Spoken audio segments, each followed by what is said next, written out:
Well, one Spurs to another. To another Spurs. We transfer over to the Spurs that are located in London. They're going through some turmoil at the moment.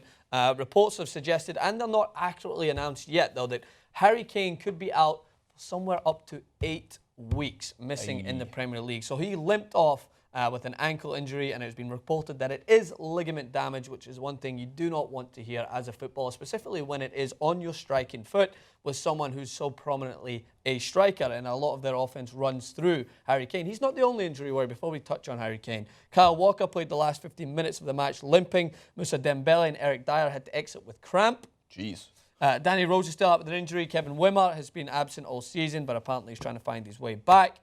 Season's just a month old. So Tottenham's accountant said, throw all the money at Dele Alli. It's this is not an ideal situation, especially in such a competitive league where the gaps that you can make earlier on are something that can come back and haunt you if you're not able to maintain squad depth. I talk about it all the time. Depth, depth, depth. You need to have the ability to bring someone off the bench to change a game in the last few minutes or to make up for an injury. We've seen injury worries completely crucify a team's chances of going forward and winning the Premier League. It is a powerful word because it's true. Francis, speaking of how important Harry Kane was to the striking and forward ability of Tottenham and their title chances, before we get into the schedule, elements number 7 and 8 will show you just how important Kane was to that offense. Right? Am I doing that right? I like it. So element number 7 to start with, which is his team's percentage goals. Highest percentage of team goals in the Premier League since 2014-2015. What are you doing on that list, Charlie Austin? Harry Kane, at least for guys that are competing for a title or at least a top 4 spot, that is your guy, 36% of Tottenham's goals. That's a lot of the offense, and this goes into continuing to the team goals scored specifically. Last 71 Premier League games, that's a problem.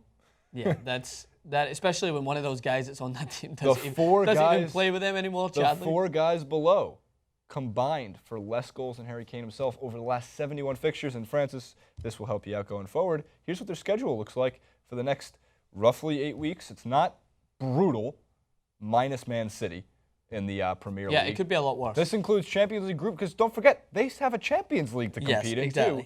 And I'm going to have a question for you in a second. The second half of their schedule, which runs into November, includes Arsenal, West Ham, Leicester. It gets brutal without Harry Kane. They're going to want him back at that point, especially late November. My question for you is, if you have no Harry Kane and you still want to compete in the Champions League, do you punt the Champions League and compete for Premier League top 4 this season, or is that a lost cause and say, screw it, we have to make our way through the group stage, maybe we get Kane back, maybe we can get to the round of 16? Maybe. Unlikely, but maybe. No, I think that they learned the lesson from last year, I assume. That sometimes performing well in Europe can help as a springboard pushing you forward. They put all their eggs in the Premier League basket last season and they crashed out of the Europa League. I think that I thought they had a pretty good chance of winning. They were performing very well. So I don't think that it worked out for them. But again, I don't think they should live to regret it. I think they should just live and learn. We banked on the Premier League. It didn't work out. And now we have a Champions League. A Champions League is very different than the Europa League. I think that you want to perform to the best of your ability. So I think that they are going to look to still perform at the highest magnitude possible in the Champions League. But that fixture list isn't easy. They have some tough games against some opponents that they're going to try to remain neck and neck with. Arsenal, Manchester City. I mean, they're still in 3rd place at the moment. And I think they're at 11 points already. So they've been off to a pretty decent start, considering that they looked to stutter a little bit early on. Harry Kane just finding his form, banging in the 2 goals in back-to-back games, and then goes off injured. But I think that Pochettino had an inclination that they had to strengthen up top, because when they had someone like Chadley, who has eventually moved over, he was able to contribute with goals from the bench, but from a wider area. Their system revolves so much around a central figure who drops deep, Harry Kane, that has got intelligent movement in and around the box to utilise the Lamellas that are going to play wide, to utilise Dele Alli and Eriksen. It's key to have a central striker who knows his way in and around the box. Do they have that? Bought Vincent Janssen in the summer.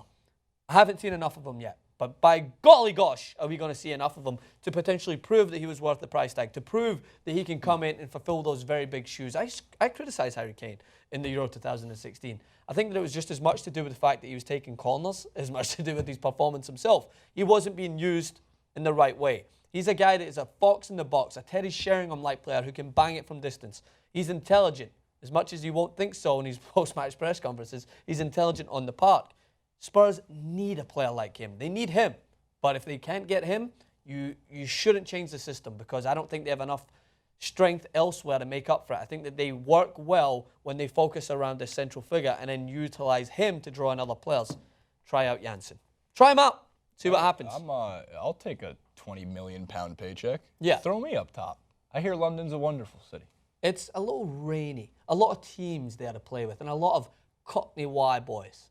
What a Cockney Y boys. Just the boys, you've seen Snatch, innit? That's actually the best way to make. Idea what he's saying over there. Best way to make me understand anything is just throw out a movie reference. Snatch on lock. Because life is just like the movies, actually.